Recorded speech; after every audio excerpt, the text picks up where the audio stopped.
Hey everybody, this is Darren Van Dam, and today I want to share with you a clip from my most recent podcast where I detail out 10 amazing looking upcoming Netflix original movies.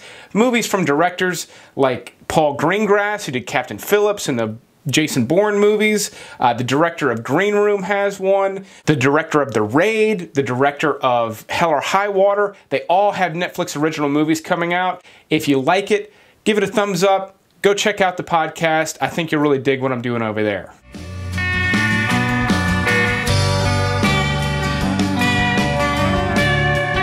Alright, and we're back, and like I said, I want to talk about 10 upcoming Netflix originals that they look really good. With the exception of my number one pick, obviously, I did want to make it a solid 10, so I'll be brief with the one. It does look good, it just does not look like my type of thing. It's called, but trust me, there's a couple in here that are well worth, I'm going to spend some time on. I'm super excited about them. But number one, The Land of Steady Habits actually comes out September 14th, so it's about to come out.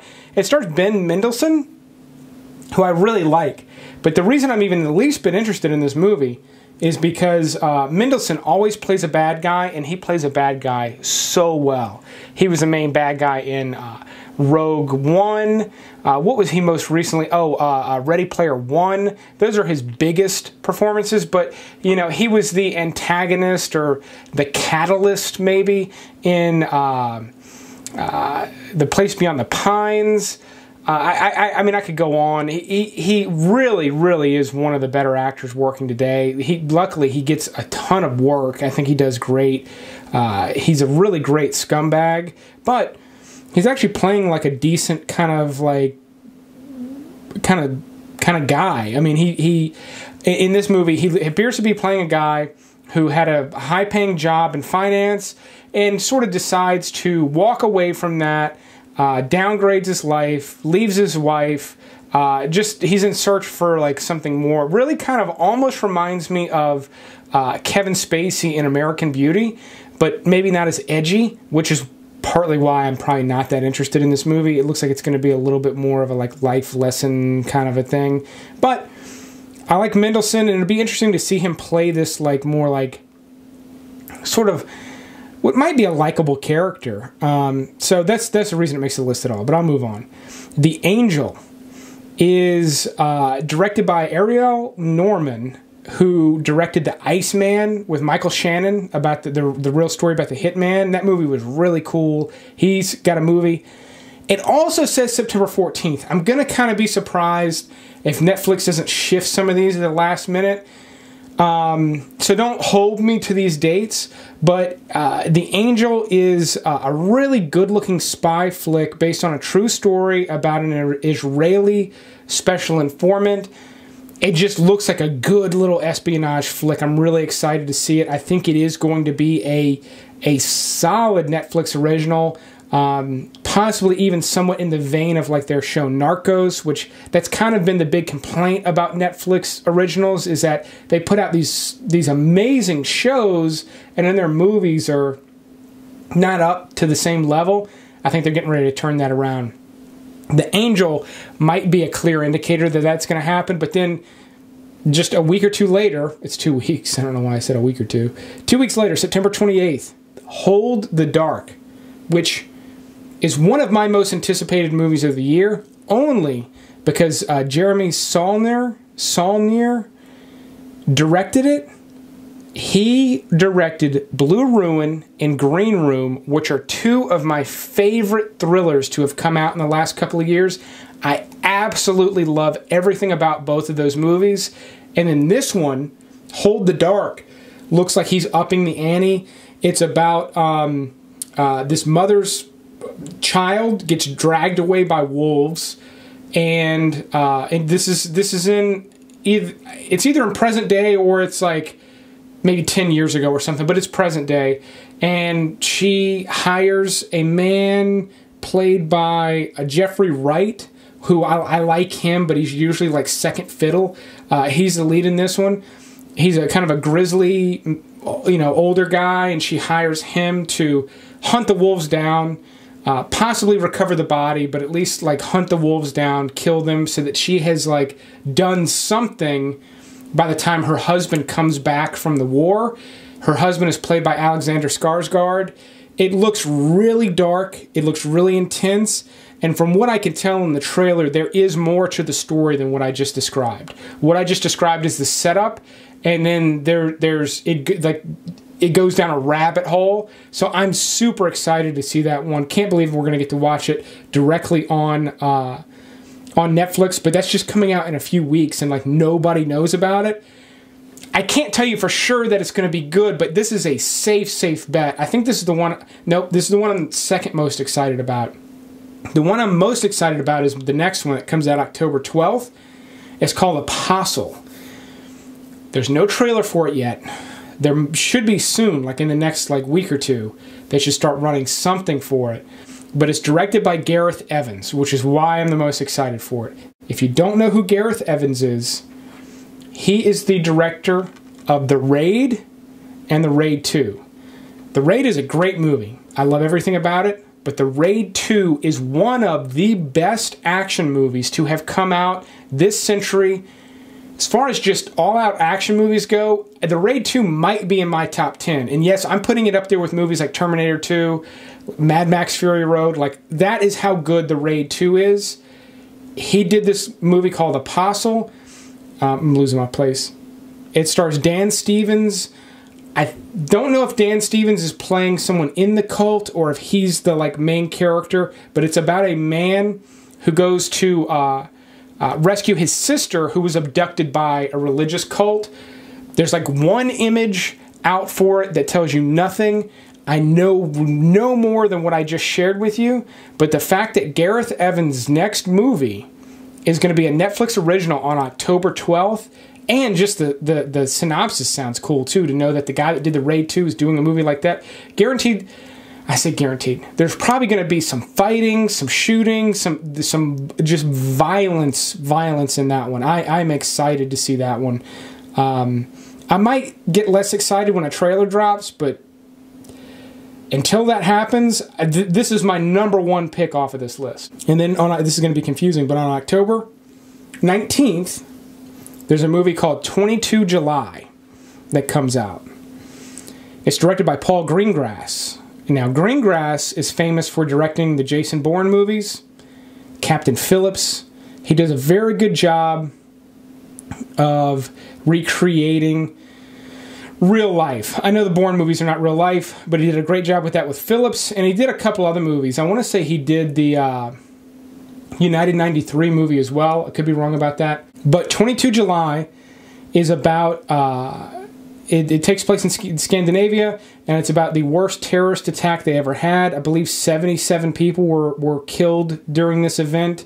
And the reason Netflix even has it is this was a big, I say big movie. I think the budget for it was something like $20 million, which is fairly big. I mean, this is a movie that would have come out in theaters, but the people of Scandinavia petitioned heavily to have the production of this shut down, petitioned heavily to have its release shut down, so much so that studios really didn't want to touch it. So I believe that's how Netflix came to get their hands on it. I know I'm probably missing some pieces of that puzzle, but that at least gives you a little bit of insight. There's been no trailer for this either, and not every Greengrass movie has been great, but he is a really good director, and there's a good chance this is going to be a really good and really intense movie. The Other Side of the Wind is a lost Orson Welles movie that has just recently been completed. Now, before he died, he completed all the principal photography on it.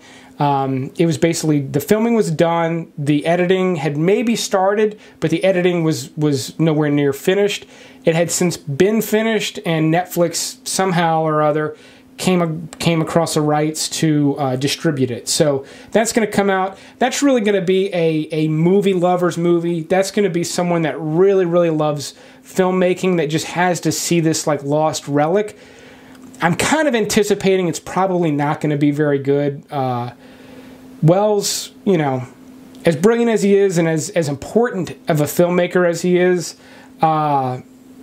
this is the last thing he did before he died, and I don't think all cylinders were firing when that happened, so I wouldn't expect too much from it. But it oddly enough, it is about a director coming back from exile and creating a film by the same name, The Other Side of the Wind. That's November 2nd. Check that out. Another one, super excited about this. I cannot believe Netflix got this, and this is not hyperbole. I really am. Outlaw King, directed by David Mackenzie, starring Chris Pine, it takes place in medieval Scotland. There's an all-out battle in it. Think kind of Braveheart. It looks great. David Mackenzie also directed Hell or High Water with Chris Pine and Ben Foster and Jeff Bridges. That was one of my favorite movies of 2016. I believe it was 16 and not 17. So that was one of my favorite movies of that year. This is his next film. November 11th, it will be on Netflix. Looks really good. Cannot wait to see that. The Coen brothers' next movie is going to be on Netflix November 16th. Yes, not two guys whose last name is Coen that happen to be brothers. The actual Coen brothers.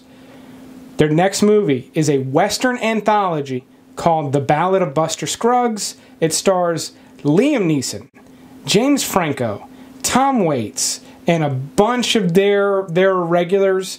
Man, no trailer for it yet, but you know it's going to be good. The Coen brothers, the Coen brothers movies, even when they're bad, they're still pretty fucking good.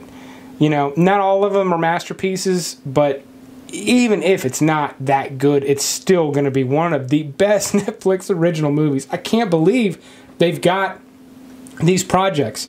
Roma, which is the next movie by Alfonso Cuaron, who directed Gravity and Children of Men. Really, one of my favorite directors. I love everything he does. His next movie, Roma, is black and white. Supposedly it's very personal. It's about, for lack of a better word, nannies. I think they're in specifically Mexico City in this one. So it'll take place in Mexico City. And it's about, caretakers, women that take care of the family, and as far as I can tell, maybe almost essentially raise the children. So not a subject I would identify with because I was raised by my parents, but the cinematography in this looks absolutely beautiful. The trailer looks, it just looks stunning. This comes out in December. A lot of tracking shots seem to be like a theme with it, at least with the trailer, but there's so many in the trailer that it's definitely a theme in the movie. And just like, it's one of the most beautiful looking black and white sets of cinematography in this trailer that I've seen in a very long time. And the reason I delineate between black and white is there's a different type of cinematography involved with black and white. You've got to, because you don't have color to play off of, you have to really just, everything's about contrast. And I don't know, this movie just looks absolutely beautiful. It is probably going to be subtitled foreign language. I'm going to be watching it. It just looks really stunning. A couple of these are going to be probably making the rounds during awards season. And then finally, number 10, Bird Box. There's no images, there's no footage, there's no nothing for this one. It's also slated to come out in December, but it is a post-apocalyptic thriller about a mother and children. It just says children, so they might not all be her children. They're blindfolded, I don't know why, and they have to navigate their way down a riverbank. That is the synopsis. But Sandra Bullock, Sarah Paulson, John Malkovich, a handful of other recognizable faces all in it. I'm in. I don't know. It sounds like a solid effort from Netflix. So that's their sort of end of the year effort, their holiday, rush effort. Solid work from Netflix all around on this. I'm hoping some of these I think really have a lot of potential. If you are watching on YouTube, let me know in the comments which one grabbed your attention the most.